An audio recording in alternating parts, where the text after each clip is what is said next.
नमस्कार दोस्तों, कैसे हैं आप? आशा करता हूँ आप सभी अच्छे होंगे। स्वागत है आपका मेरे यूट्यूब चैनल एसएमएन केजी में। अभी तक आपने इस चैनल को सब्सक्राइब नहीं किया है तो इस चैनल को सब्सक्राइब कर लें। साथ ही साथ बेल आइकन के बटन को प्रेस कर लें, जिससे इस पर आने वाली हर एक वीडियो का नोटिफिकेशन आप तक पहुँचता रहे। दोस्तों, सबसे पहले गणेश चतुर्थी की आप सभी लोगों को, जितने लोग ये वीडियो देख रहे हैं, उनके लिए बहुत बहुत बधाइयाँ, शुभकामनाएँ। हमारे पूरे देश में गणेश चतुर्थी का जो पर्व है बहुत ही उत्साह उमंग के साथ मनाया जाता है। और किसी भी काम की जब हम शुरुआत करते हैं, उससे पहले हम गणेश जी की पूजा करते हैं और सबसे पहले गणेश जी को मनाते हैं कि जो काम हम शुरू कर रहे हैं उसमें हमें ऊंचाइयां मिलें और वो काम सफल रहे और अच्छा रहे। तो गणेश जी की कुछ विशेषताएं हैं और उन्हीं को आज मैं आपके साथ शेयर करना चाहता हूं। और उनसे हम कितना सीख सकते हैं शेयर मार्केट में इन्वेस्टमेंट करने से पहले, उन्हीं पॉइंट्स पे अब मैं बात करने वाला हूँ। ये वीडियो पूरी इसी बात पे है कि हम गणेश जी से किस प्रकार सीख सकते हैं कि शेयर मार्केट में हम अपना सफ़र कैसे चालू करें और किस प्रकार से हम पैसा बना सकते हैं। चलिए, हर एक पॉइंट के बारे में बात करेंगे और चलते हैं। और आप देख सकते हैं यहाँ पे लिखा हुआ है कि ये हम सभी जानते हैं कि लंबी अवधि में स्टॉक मार्केट में निवेश से बहुत अच्छा रिटर्न मिलता है। इसलिए अगर आपने यह तक शेयरों में इन्वेस्ट नहीं किया है, अब तक शेयरों में इन्वेस्ट नहीं किया है, तो ये इसके लिए सही समय है। गणेश चतुर्थी के पावन मौके पर हम इन्वेस्टमेंट से जुड़ी ऐसी 8 बातें या 8 बातों पे चर्चा करेंगे जो भगवान जी से, गणेश भगवान जी से हम सीख सकते हैं।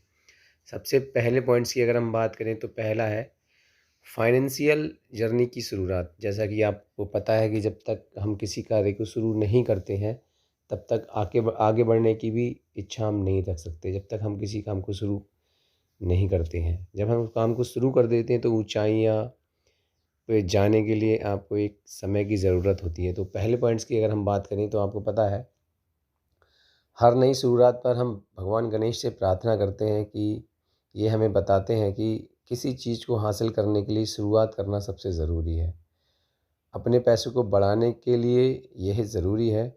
इसके लिए आपको इन्वेस्टमेंट की दिशा में पहला कदम बढ़ाना चाहिए। शुरुआत के लिए गणेश चतुर्थी से बेहतर दूसरा समय कोई नहीं हो सकता। जैसा कि आपको पता है कि आप कोई भी कार्य शुरू करते हैं उससे पहले आप गणेश जी को मनाते हैं। तो जैसा कि गणेश चतुर्थी का पर्व है और आज मार्केट शुरू होने वाला है, तो ये बहुत ही बेहतर समय है कि आप अपना मार्केट में इन्वेस्टमेंट शुरू कर सकते हैं। दूसरी बात अगर हम करें बुद्धिमा बुद्धिमानी से निवेश करने की। भगवान गणेश जी को गजानन कहा जाता है। इसकी वजह ये है कि उनका सिर हाथी का है। ये बुद्धिमानी का प्रतीक है।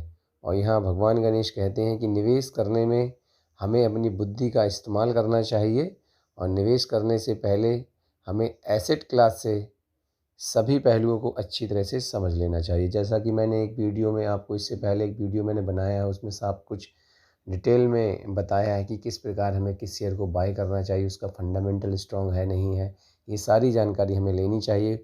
उसके बाद ही हमें अपना शेयर बाई करना चाहिए। तो बुद्धिमानी से हमें अपना निवेश करना है। अपनी पूरी सर्च करने के बाद ही हमें निवेश करना है। तीसरे पॉइंट की अगर मैं बात करूं तो आप देख सकते हैं, दूसरों को भी सुने। मतलब कई बार बहुत सारे लोग ऐसे होते हैं कि अपनी इंटेलिजेंस के चक्कर में सामने वाले की कोई बात नहीं समझते हैं, ना सुनने की कोशिश करते हैं। हो सकता है कि वो हमें कुछ बेहतर बता दे, इसीलिए कि दूसरों से भी सुने। भगवान गणेश के कान बहुत बड़े हैं, इसलिए उन्हें लम्बकर्ण भी कहा जाता है। इसका मतलब है कि भगवान गणेश हर बात को ध्यान से सुनते हैं। निवेश करने में भी आपको ये ध्यान में रखना चाहिए, ध्यान से एक्सपर्ट की बातें सुने और निवेश के विकल्प के बारे में जानकारियाँ जुटाएं। अपने फाइनेंशियल एडवाइज़र की सलाह जानने के बाद ही निवेश करें कि हमें निवेश करना चाहिए, नहीं करना चाहिए, किस प्रकार हमें निवेश करना चाहिए। ये सारी बातें ध्यान में रखनी चाहिए। अगली पॉइंट की मैं बात करूँ, फ़ोकस बनाए रखें। फ़ोकस बनाए रखने का मतलब ऐसा नहीं है कि आपने कोई शेयर बाई किया और आप उसको भूल गए। अब उसका क्वार्टर रिज़ल्ट आ रहा है, आपने देखा ही नहीं कि क्वार्टर में उसने ग्रोथ की है या डी ग्रोथ की है। फाइनेंशियल रिजल्ट आ रहा है, आपने देखा ही नहीं कि वो अच्छा परफॉर्मेंस दे रहा है नहीं दे रहा है, बस आप लगे जा रहे हैं। आपने शेयर बाई कर लिया और अगर वो नीचे आ रहा है उसको एवरेज कर लिया, आपको यही नहीं पता है कि आखिर उस शेयर में चल क्या रहा है। तो इन सारी चीज़ों पे हमें बहुत ध्यान रखना है, न्यूज़ पर ध्यान रखना है, तभी हम आगे बढ़ सकते हैं। तो फोकस बनाए रखें। भगवान गणेश का आँख आँखें भले ही छोटी हैं लेकिन ये बहुत तेज़ हैं, इसलिए उन्हें चिंतेश्वर कहा जाता है। इसका मतलब है कि हमें निवेश में हमेशा अपना फोकस बनाए रखना चाहिए। इन्वेस्टमेंट में आप इस कौशल का इस्तेमाल कर सकते हैं। अगर आप चीज़ों की बारीकियों से समझेंगे तो बाज़ार के उतार चढ़ाव का आप पर ज़्यादा असर नहीं पड़ेगा। मैंने आपको जैसे लास्ट टाइम वीडियो में बताया भी था, मार्केट गिर रहा है या ऊपर जा रहा है, इससे हमें फ़र्क नहीं पड़ना चाहिए, बशर्ते आपने ऐसा फंडामेंटल स्ट्रॉन्ग शेयर बाई कर रखा हो जिसका फ्यूचर में ग्रोथ के चांसेस हों, क्वार्टर रिजल्ट अच्छा रहा हो, इनकम अच्छी हो रही हो, प्रॉफिट जनरेट कर रहा हो, तो निफ्टी फिफ्टी का जो चार्ट है वो कहीं भी जा रहा हो उससे आपको फ़र्क ज़्यादा नहीं पड़ता है। तो ये चीज़ें आपको ध्यान में रखनी है, फोकस बनाए रखना है। अगले पॉइंट की मैं बात करूँ तो आप देख सकते हैं गलत निवेश से बाहर निकल जाएं। जैसा कि मैंने बताया है कि आपने कोई ऐसा शेयर बाई कर रखा है जल्दबाजी में, बोनस स्प्लिट डिविडेंड के चक्कर में, कि जिसकी ग्रोथ अच्छी नहीं है, जो प्रॉफिट जनरेट नहीं कर पा रहा है, जो अच्छा फ्यूचर ओरिएंटेड नहीं है, आपने बाई कर रखा है, तो ऐसे शेयर से बाहर निकल जाएं। इसमें आप देख सकते हैं कि गणेश गणेश जी को एक दंत भी कहा जाता है। इसकी वजह ये है कि उनके दो बड़े दांत में से एक टूटा हुआ है और ये हमें बताता है कि अपने पोर्टफोलियो में हमें लॉस देने वाले इन्वेस्टमेंट प्लान को बाहर कर देना चाहिए। तो आप देख सकते हैं इतनी अच्छी बात यहाँ पे लिखी हुई है कि कोई भी ऐसा पोर्टफोलियो में शेयर ना रखें जो आपको लॉस दे रहा है। ऐसा नहीं है लॉस कोई शेयर नहीं देगा। हाँ, जो भी शेयर हम बाई करते हैं तो उसमें लॉस भी होता है, प्रॉफिट होता है। मगर कोई ऐसा शेयर है जो आपको रेगुलर बेसिस पे लॉस दे रहा हो, उससे थोड़ा दूर रहें। दूसरा, अगर अच्छा शेयर बाई कर रखा है वो लॉस दे रहा है तो उसमें बने रहें। शेयर बाई करने से पहले ये ज़रूर देखें पिछली हिस्ट्री उठा के कि आखिर वो शेयर की चार्ट पैटर्न क्या रहा है, उसकी क्या स्थिति रही है, कैसा फंडामेंटल रहा है, उसके बाद ही हम उसको बाई करेंगे। अगले पॉइंट की बात करें तो लचीलापन दिखाएं। लचीलापन से मतलब यही है कि भगवान गणेश जी की सूंड टेढ़ी है, इसलिए उन्हें वक्रतुंड कहा जाता है। ये हमें लचीलापन सिखाता है। हमें निवेश के मामले में भी लचीलापन दिखाना चाहिए। अगर आपको कई ऐसा ऑप्शन दिख रहा है जो ज़्यादा रिटर्न दे सकता है तो फिर आपको उसे अपने पोर्टफोलियो में जगह देने की कोशिश करनी चाहिए। ऐसा नहीं है कि आपने कोई ऐसा शेयर बाई कर रखा है, सारे शेयर मोस्टली हम जब भी कोई शेयर बाई करते हैं तो ऐसे ही करते हैं जो हमें लगता है कि ये हमें अच्छा प्रॉफिट दे सकता है, और लंबे समय तक आपने 1 साल होल्ड किया, 2 साल होल्ड किया, वो आपको प्रॉफिट जनरेट नहीं कर रहा है, तो ऐसा नहीं, उससे निकलना चाहिए। कोई हाँ ऐसा शेयर आपको दिख रहा है जो शॉर्ट टर्म में आपको अच्छा प्रॉफिट दे सकता है तो उसको आप ध्यान में रख के उसको बाई भी कर सकते हैं। अगले पॉइंट की अगर मैं बात करूँ तो आप देख सकते हैं यहाँ पे विनम्रता बनाए रखें। विनम्रता बनाए रखने से मतलब यही है कि गणेश भगवान जी कहते हैं कि मजबूत और बलशाली होने के बावजूद मूस की सवारी करना पसंद करते हैं। जैसे आपने देखा होगा भगवान गणेश जी की जो सवारी है वो मूसे की है, चूहे की है।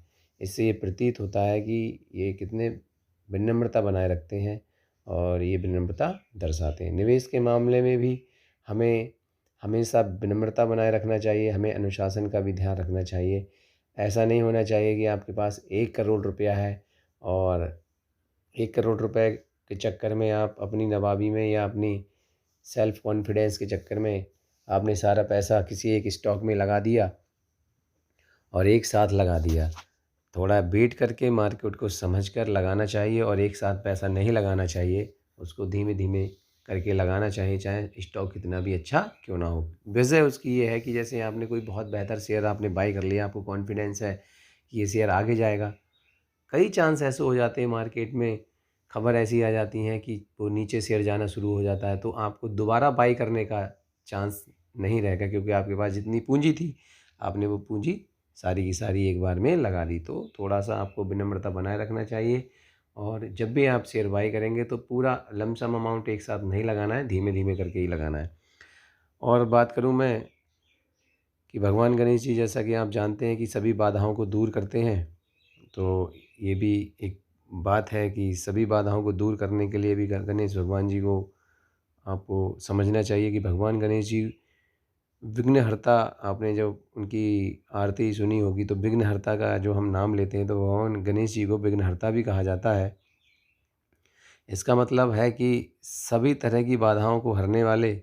इन्वेस्टमेंट में भी ये बात लागू होती है कि इन्वेस्टमेंट में भी छोटी-छोटी बाधाएँ आती रहती हैं, हमें उन पे पार पाना पड़ता है। जैसा कि मैंने आपको आपको बताया है कि जब भी हम कोई शेयर बाई करते हैं तो कभी वो नीचे चला जाना शुरू हो जाता है, कभी अच्छे रिटर्न दे देता है, तो हम उसको सेल नहीं करते हैं और फिर वो नीचे आ जाता है। तो इसमें अफ़सोस करने की कोई ऐसी बात नहीं है। बहुत टाइम ऐसा आएगा कि एक लंबे समय के बाद आपका पूरा पोर्टफोलियो भी ग्रीन में हो जाएगा। कुछ शेयर फिर भी उसमें ऐसे रह जाएँगे कि जो आपको नेगेटिव रिटर्न दे रहे होंगे, तो उससे घबराने की ज़रूरत नहीं है। और छोटी-मोटी जो बाधाएँ हैं, उनसे आपको निपटने के लिए शक्तिशाली बनना चाहिए, अपने कॉन्फिडेंस को बनाए रखना चाहिए। तो यही सारी बातें थीं जो हम गणेश जी से सीख सकते हैं, क्योंकि गणेश चतुर्थी का पर्व था। दोबारा एक बार फिर आपको बहुत-बहुत शुभकामनाएँ, बधाइयाँ। आपको ये वीडियो अच्छा लगा हो तो प्लीज़ मेरे चैनल को सब्सक्राइब करें, साथ ही साथ बेल आइकन के बटन को प्रेस करें, जिससे इस पर आने वाली हर एक वीडियो का नोटिफ़िकेशन आप तक पहुँचता रहे। धन्यवाद दोस्तों।